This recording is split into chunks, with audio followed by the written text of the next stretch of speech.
I'm not making sense. I have a 2-month-old at home who sometimes gets in his head that sleeping's only for the weak, so I'm completely tired and out of it at times. My position really focuses on wildlife habitat improvements, maintenance, and conservation on private land. In order to be successful at that, I really need to find a way to achieve that objective and allow people to stay productive on their land. And so I spend a lot of time thinking and learning about ways to achieve that and things that are mutually beneficial for both of those goals and things that negatively affect them. And cheatgrass is really something that's at the heart of this issue, and I apologize that my talk is a little more focused on cheatgrass, but that's where my experience really lies. So I fundamentally believe, as Brian kind of talked about, that cheatgrass is part of our system, it's here, and what we really need to do is manage it to a level that we can all live with. And having a robust, resilient, resistant, native plant community where we have potential site areas occupied by native plants is one of the best prevention tools that we can have. So today I'm going to talk about grazing management to achieve that, and grazing management is so important because it's something that you can control on the landscape. There are so many other things that we can't control. Ecosystem function and structure are governed by at least 5 independent variables. So unless you can move mountains or travel through time, the bounds of the system that you guys operate in are really pretty largely set. You're probably never going to get to grow bananas here or anything like that. But ecosystem processes, such as the nutrient cycles and water cycles, can be influenced by your management decisions. So you can influence ecosystem processes in such a way that you can have a desirable stand of grasses, or you can have just a pure cheatgrass stand. So today I'm going to focus on grazing management as a strategy to influence ecosystem processes in a way that you can have a desirable plant community. When I talk about grazing management for cheatgrass, you might think about what some people do is target graze for cheatgrass. So if you look at this graph, you have a standard of greenness on the y-axis here. So increasing, you have more green. On the x-axis, we have time from about March 6th through July 12th. As you can see, cheatgrass peaks in its greenness this early phase in the springtime. And so what some people do is come in there, lots of animals, and they try to hit this cheatgrass really pretty hard in an effort to reduce seeding or just get rid of it, put a pretty good competitive pressure on it. And a lot of people aren't seeing that this works. I don't see that it works. You all might have a different experience, but one of the reasons that this strategy has not been successful is that it also places pressure on the grasses that we want out there. So you can see this dotted line is other cool season grasses, maybe some forbs, and they're really kind of starting to get their growth going at this point also. So if you're coming in and you're hitting cheatgrass hard enough to really do anything to set it back, you're also putting some pretty good pressure on these non-cheatgrass plants as well. So also at this point, these plants might not be ready to be grazed, and I'm going to talk a little bit more about judging how the timing for grazing desirable plants works.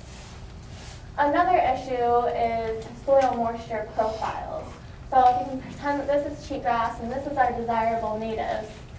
Cheatgrass, as we've talked about, has these annual short roots. So they come in and they are really good at depleting the soil moisture in this, say, 25 and maybe up to 50 centimeter zone.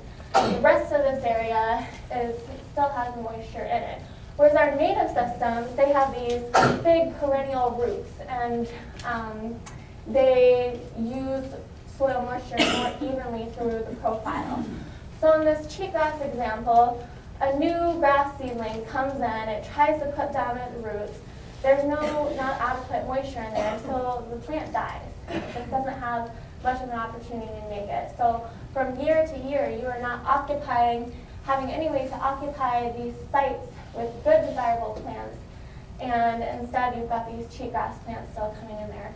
On the contrast, on these native systems, you have a new seedling or a tiller. It puts down roots, they're short little new roots, and there's adequate soil in there for it to flourish and do its thing.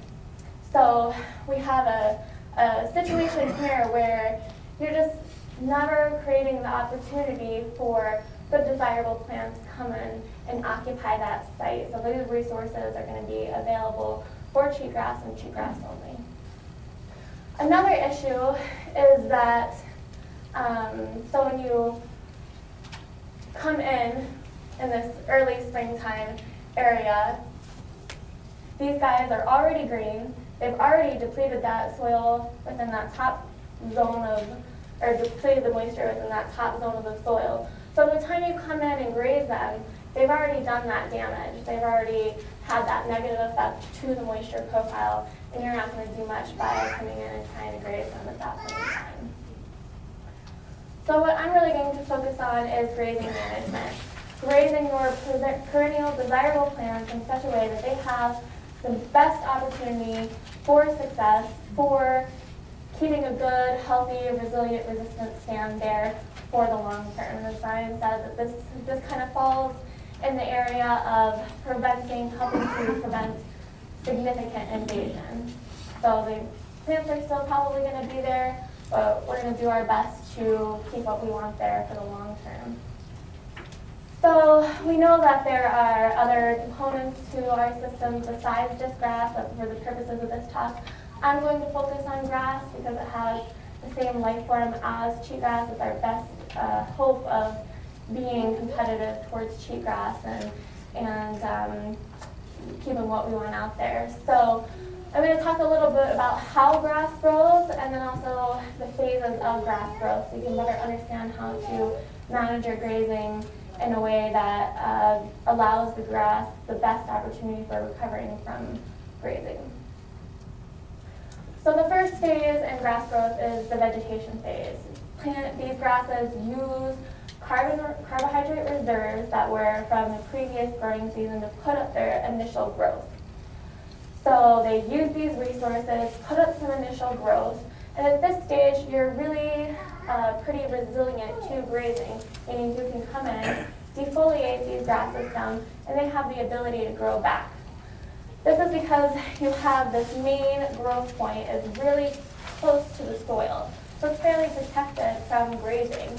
If you remove this initial growing, this top growing point, then this individual tiller, which is a grass unit or a growth unit, it's done growing for the year. So at this stage, you're probably not going to get much damage done to this by grazing the plant because it's really close to the soil. Another point to make is that at the base of each grass leaf is a growing point, and so grass grows from that point out. When you come along and defoliate that grass, it can grow from that point out again, as long as you leave adequate leaf area here for the plant to photosynthesize. If you take too much from this plant, they're going to need to tap back into their carbohydrate reserves in order to put more growth out there. So you can really set these plants back by taking too much and trying to make them draw from reserves that have already been depleted in order to put up more growth. If you leave adequate leaf area, those plants can photosynthesize in order to create the energy needed to regrow. So vegetation stage, you can come in and graze this, it's pretty resilient. You'll get your leaf area to come back.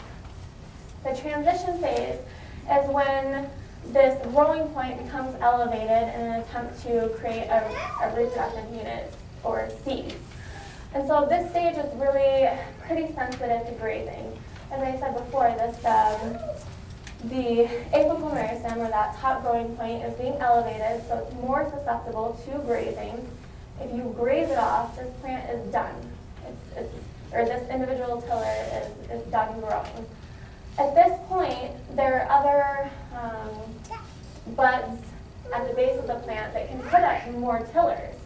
But at this phase, they're often not developed enough to be able to do that. You need a little bit more time and a lot of grasses for those buds to develop and put up other tillers. Another issue is that at this stage, some grasses have begun to form the ligule, which is a membrane just at the base of the leaf.